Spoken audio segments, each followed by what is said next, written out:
Salam alaikum gars. Aujourd'hui vraiment je suis très fâché. Baye Sonko. Je voulais vous réclamer la Sénélec. Hier, j'ai assis à ma studio et en train de commencer la tournage et le courant est parti. Pour le moment, vraiment, à Darou Khoudoss, on a beaucoup de problèmes de coupure de courant. J'ai assis à ma studio pour faire le tournage. Mes qualités d'image sont toujours baaxul. Vraiment, te mënuma bañ a def vidéo. Voilà, xibaar yi foog ñu xëy joxe ko. Ci faire pele kukurise yaa xam. Hier, Baye Sonko, je vous réclame la Sénélec de Darou Khoudoss. J'ai commencé à faire le tournage et ils ont fait partie le courant ci faire pele kukurise yaa xam. Voilà, ngey ko noonu. Voilà, léegi damay commencé tourner ay courant di dem ak sama bëti di miyob ak yépp dama may dal fan yi. C'est une juste alerte de. Voilà. Ok, attachez vos ceintures immédiatement. Xëri la setub Kocc Barma bi nee la 6e mois 1937 à Kaddu Balaji. Plus précisément ginnaaw yow mal xiyam ku corrigé yaa xam nga insister. Voilà, ok. Li gën a fës ci cuukeeli xibaar yi. Ah daw na mujj na daw de. Ma ne ko ci mujj na daw de. Mujj na daw kay. Baye Madiambal Diagne. Mujj na daw de waaw. Monsieur Madiambal Diagne est réveillé dès le premier sang des poulets maanaam ca fajar ba ginaar ya sabee la Madiambal Diagne génn daw voilà sangu na xëy sangu set waaw sangu ba set laal daw me iskin laay diw tànk yi diwlin daal di jëm yoonu aéroport yor passeport daal di jël vol dem waaw da jël vol dem ci gàttal Baye Madiambal jël na vol dem na waaye daa fay taxaw Baye Madiambal ndax doo ko dëgg ci wa zaahiran ak wa baatiman même moi xëri mooy 5 que je tombe dans le piège voilà ndax moom Baye Madiambal Diagne moo xëy fii daat ni moi Madiambal Diagne j'ai allé à l'aéroport état du Sénégal m'a empêché de voyager noonu la ko waxee moi Madiambal Diagne j'ai tenté de voyager état du Sénégal m'a empêché de voler. Ndekete Baye Madiambal Diagne il est en train de jouer un jeu ci faire pele ku corriger yaa xam pour manipuler la population sénégalaise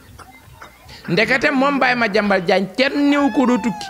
dara teewu ko tukki na nag di ñu mbëllee taxaw photo wu ni nii costume bu yàgg ba kilo 300 daal ya lu bu teen la fanweer ak juróom lay jar makketu caaro yi la ko jëndee mi ngi ni nii offensement du l'état lii offensement la maanaam yéen ñaar su ma waxee lépp Baye Madiambal Diagne vol bi dañ koy waat mu tourné de du ma wax lépp dama lay bref rek nga dem waaye dem gi nga dem bu mu tax ngay xuggal ay mbagg ni ngandal bopp naan wooy vraiment j'ai échappé l'état et la xawma police Baye Madiambal Diagne bul ñaan yàlla am ngontum police bul ñaan loolu yàlla yow ñaan yàlla di am jàmm rek barki yow ma xam police ak gendarmerie seenum ngont yàlla nañ ci yàlla musal ma ne ko ci yàlla nañ ci yàlla musal ok Baye Madiambal Diagne man ci opposants yi laa gisi opposants yoo xam ni prêts pour aller à les élections les opposants qui sont prêts pour aller à les élections mais ils sont en train de tout fuir waaye ñii kan la ñuy campagne ñii fu ñu jëlee réew ah opposant da ngay toog campagne noonu na am daa campagne yi lëfa ngi ci dee ma ne ko ci mbete ku jëm puuta costume bii Baye Madiambal Diagne nag ñaaw nga lëfa nga ci mim réew sunu yaay jéegi Jóob information baare sama kus nekku ci dëgg yàlla information baare nag yaay jéegi Jóob mi ngi ci kanamu yoon di lay ak yoon est-ce que sax garde à vue wuñ ko loolu duma ci sori information baare ñu ne état bu Sénégal maanaam mëbët bi nga xam ni moom la amoon objectif am atteindre na ko ca Sangomar 100 000 barils pétrole par jour ku corriger yaa xam nga puj de ma ne ko ci laf bus fi mu ne nii Baye Macky daal diw pétrole rek lay bañ a dégg moog Baye ñu koy waxatee sax waa ji Baye Antoine pétrole la ñuy bañ a dégg pour ngeen xamee ko noonu Baye Macky ak Baye Antoine état bu Sénégal atteindre na objectif am 100 000 barils pétrole lay génne par jour ci faire pele ku corriger yaa xam te du ngeen ci naan de voilà ñu ne état bu Sénégal voilà information bii maa ngi gis ku nekk di ko traité na la saf te ngeen koy traité du ni ay wax day leer ñu ne état bu Sénégal ma ngay càmbar xaalis bi nga xamante ne état bi fi nekkoon moom la daan def ci milliards université Cheikh Anta Diop état bi mu dikkee saytu ko da koo xool xam ni budget bii ñu bind xëy na jëmul ci biir université bi état bi fi ne comp ci 10 milliards maanaam wàññi na ko ci ndax Baye Sonko nee na Sénégal rek ngay gis kuy jënde kaas fukki dërëm bind facture 50 millions kaas 50 millions Sénégal rek la am lu ne ngay dégg ay kaas 50 millions ay kaye 12 milliards ay kanam ay 20 milliards kanam ak Baye Sonko gi maa ngi dégg ñu naan xaw ma 20 milliards nañ doog coono lu ne ñoo koy wax rek ngappuju rek laf bus ñu ni le président de la conseil constitutionnel waaw bàyyi conseil constitutionnel xëy na maanaam recours yi nga xamante ni opposition bi dugaloon nañ ko pour empêcher Ousmane Sonko d'aller aux élections législatives bàyyi conseil constitutionnel xëy na et il a sorti dans le constitutionnel côté droite il y a un vieil qui s'assoit là-bas qui vendait des gerte caaf et gerte xott on l'a donné tous les recours pour laxas les gerte caaf et les gerte xott pour vendre à la population parce que vraiment bàyyi conseil constitutionnel ne recours yi da koy xatal wax dëgg yàlla bureau yi dañoo fees kon ba ngeen xamee ko noonu bàyyi conseil constitutionnel xëy na jël recours yi jox ko maire bi toog ci buntu conseil constitutionnel sa côté droite ni ko dossier yi dee ci laxas gerte maa la ko dimbalee pour juste xamal leen rek recours rejeté ki nga xam ne Baye Sonko lii sax wax dëgg yàlla lii dama day tardeel sama liggéey quoi parce que Baye Sonko dañ koy dugal recours na bokkam du bokk wax dëgg yàlla yëfi dof la Baye Sonko mujj na bokk ci faire pele mës sa ñàkk bañ a bokk sax ñàkk a bokk ma 2024 élection présidentielle la woon waaye jamono ji ñu toll bokk na ba bàyyi Barthélémy Dias buroxlu ci barkeb Ousmane Sonko moom it bokk kon ngeen xam ni ngóor si daa am barke Ousmane Sonko mii moo neen def ak coono am ngeen jàmm lii waaw man xibaar yi man ñi may envoyé xibaar yi léegi xanaa dañuy nelaw nag wax dëgg yàlla information baare sama yoon nekku ci naan rayante ñoo xam li yëfu nit la lu sama yoon lay laaj ñu ne Baye Amadou Ba alliance ci kenn jaafa koli ak Macky Sall la ña ngay rayante lu suñu yoon ñun sama ko su nekku ci wax dëgg yàlla xibaar yi bu ma ko envoyé teeti de voilà ñu ne Fimela la gendarmerie nationale a arrêté 2 garçons là-bas à Fimela à cause de quoi? Sabre indien. Non, sabre américain ou sabre indien? Ou sabre chinois? Je ne sais yamba, plus précisément. Yamba. Ok. Je sais que vous ci nga am ngeen fanaan bàyyi leen yamba. Information barre sax. Voilà, vous leen xir ci tox yamba. Dafa coono. Ok.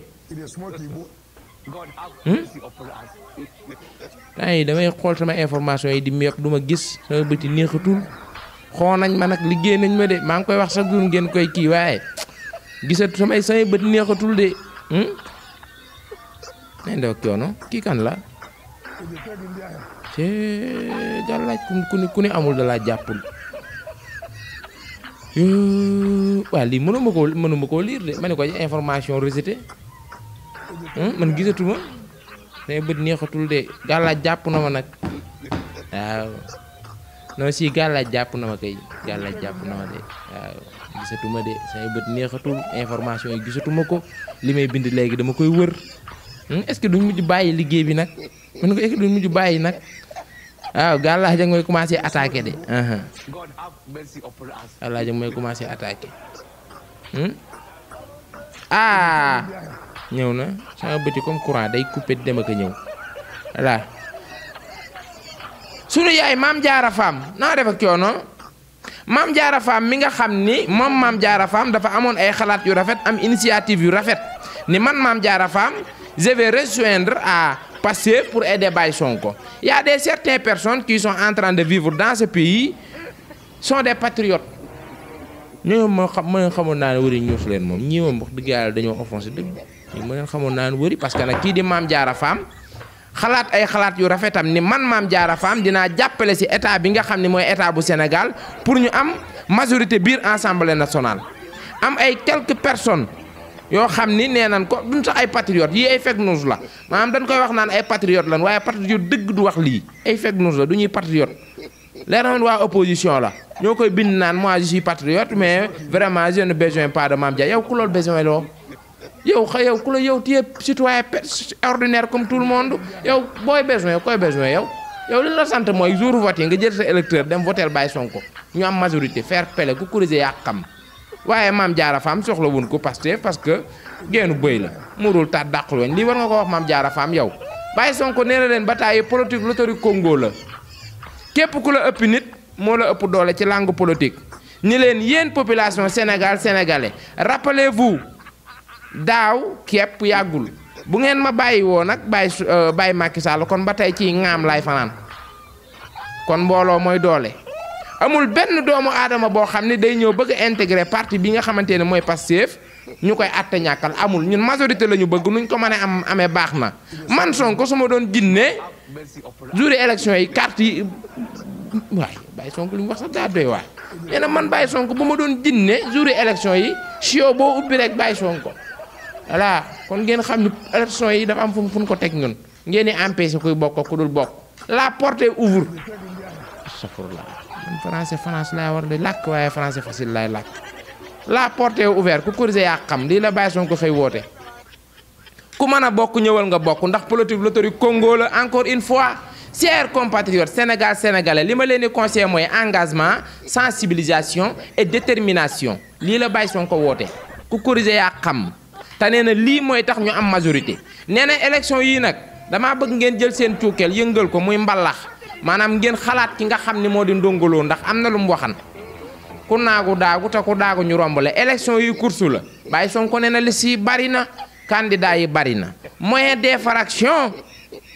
loupé yàlla nañ ci yàlla musal non loolu moom yàlla loolu moom moo amee man ay waay fu ma jëm yàlla nañ ci yàlla musal Baye Sonko di wax jàmm nag bëgguñu fa gis nag bu mu tax nga ñuy tiital nii nag dëgg yàlla liste yi bari na candidat yi bari na moyen d'infraction ci ngaam ngay fanaan est-ce que vous connaissez pourquoi j'ai parlé ça moom Baye Sonko mooy wax parce que les élections législatives melul ni élection présidentielle melul ni élection locale ndax élection législative li tax mu danger mooy amul retour amul deuxième tour yii man bari naa ci morom nag ñu bari dañoo yaakaaroon ne élection législative day am deuxième tour amul deuxième tour de ndekete gars yi focusons nous de élection législative amul deuxième tour yow yée lii xaw ma ko woon de man daa yaakaaroon élection législative am na deuxième tour yow Baye Sonko nee na élection législative amul deuxième tour bépp parti wala bépp coalition boo xam ne moo la ëppalee benn carte sax moo lay ëppalee benn nit biir assemblée nationale loi bi war nañ ko changer nag lii daa war am deuxième tour de yii chers compatriotes focusons-nous kon élection législative amul deuxième tour ii loi bu Sénégal nag c'est-à-dire loi bu Sénégal sévère na nag kon amul deuxième tour yow chers compatriotes sénégalais c'est une demande Baye Sonko ko bind de amul deuxième tour yow kon lii ndekete lii jar naa tax ku ne focus nag lii jar na focus ba xëy dem yow mal xuloo jil basar rek yow de amul deuxième tour yow bépp coalition wala bépp parti boo xam ne moo la ëppale xaajaatu carte moo lay ëppalee xaajaatu dippale biir assemblée nationale bu ñun ñëpp nag bu ñu tolloo ay carte moom loolu baaxul ñun ñëpp tolloo ay carte électeur moom assemblée nationale day mel ni Irak loolu baaxul lu mu xat opposition bu amee 5 députés Pastef am 165 députés ku ko yaa xam lii la Baye Sonko woote la science élevée man tiit naa nag Baye Sonko man pour man day am deuxième tour kon Baye Sonko Bambey moom xanaa kon moom du bokk de Sonko Bambey de moom comme deuxième tour lay xalaat chaque jour du bokk non kooku du dem affaire amul deuxième tour de ku yi xalaat deuxième tour man ngaa sawiti tëri de yëf yi nekkat amul deuxième tour yow luppe ku doo xalaat deuxième tour yàqu nga de lii ndekete loterie Congo la de dem mbaa bàyyi am majorité ay waay ñun man de yàlla nañu am majorité lii moom ñun bu amul majorité moom damay génn réew mi moom. passion Inde maa ngi koy lijjanti boobu ba léegi nag maa ngi gis gars yi posté ci internet bi ku ne naan xëy lay wuti Inde waaye vous n'a rien fait yàgg Inde nijaay naa dem Inde di bu amul majorité nii ci bu daay yi laa jëm non sans blague kon yëf amul deuxième tour yow fonction nu de yaa ilaha illa man pour man dafa dem pour man am na deuxième tour yow politique nag lu bari daal làqu rek da ngay dem ba ci biir di comprendre politique nag dafa garaaw de yu bari day làqu rek man ma foog ne élection le deuxième tour fépp la am kon législative amul deuxième tour bari nañu ko xamul nag ne dafa coon bari naa ci morom de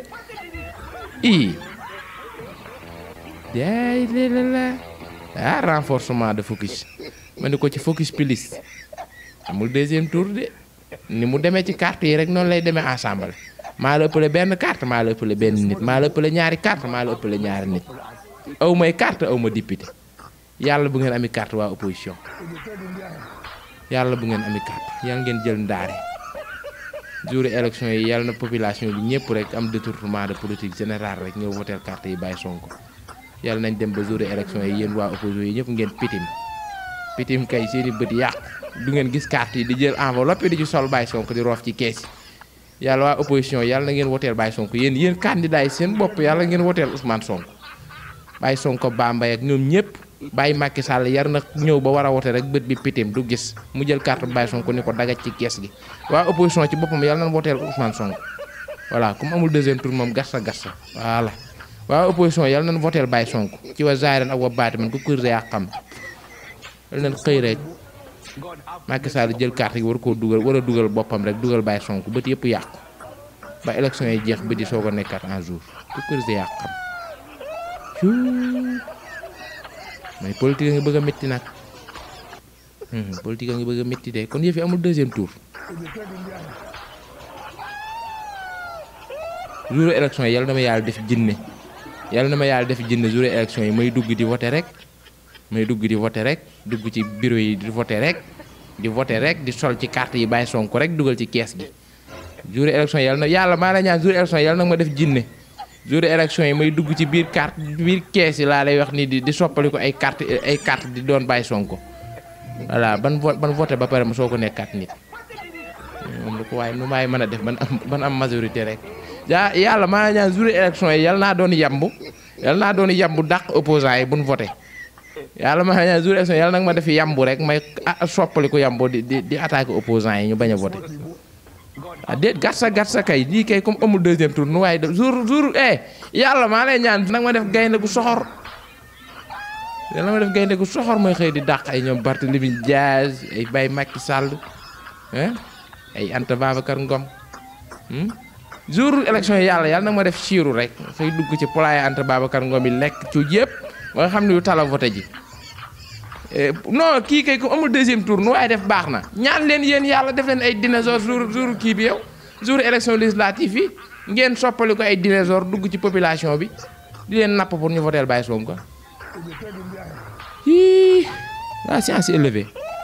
njàkkare jeex na Serigne Saliou Mbacke di sët si Serigne Sidi Mokhtar Mbacke moo leen di indil lu méngoo ak seeni soxla yow mi bëgg a takk soxna wala yow mi bëgg a jàpp yoon pour liggéey wala sax yow mi bëgg a jàpp yoon pour tukki woor Serigne Saliou Mbacke mu seetal la seet gu set te wér te wóor yow mi nga xamante ni tamit da nga dëngoo ak sa borom kër wala yow mi dëngoo ak sa soxna Serigne Saliou Mbacke tamit day yëngatu ci wàllum nopp defal ba diggante bi mel ni mburu ak soow ñu ni Serigne bi mbax si lool kase nga yam mu ni damay yëngatu tamit ci wàllum hémorroïde ak ndoxum si yow mi am hémorroïde interne wala externe wool Serigne Saliou Mbacke mu saafaraal la hémorroïde bi comme ni nga ko bëggee Serigne bi est-ce que si loolu kese nga yam mu ni déet sama maam di Serigne Sidi Mokhtar Mbacke bàyyil na ma benn fas bi nga xamante ni képp ku am impuissance sexuelle yow mi nga xamante ni da nga am ndigg luy metti mbaa sax biir bi metti boo woowee Serigne Saliou Mbacke dina la saafaraal yii di jàngoro yi ñu ni Serigne bi ku ko bëgg a jot nooy def da ngay def 77 385 92 00